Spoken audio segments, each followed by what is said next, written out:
П, Р, С, Т, У,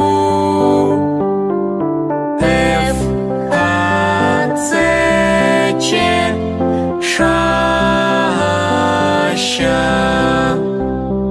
Твердий знак і м'який знак.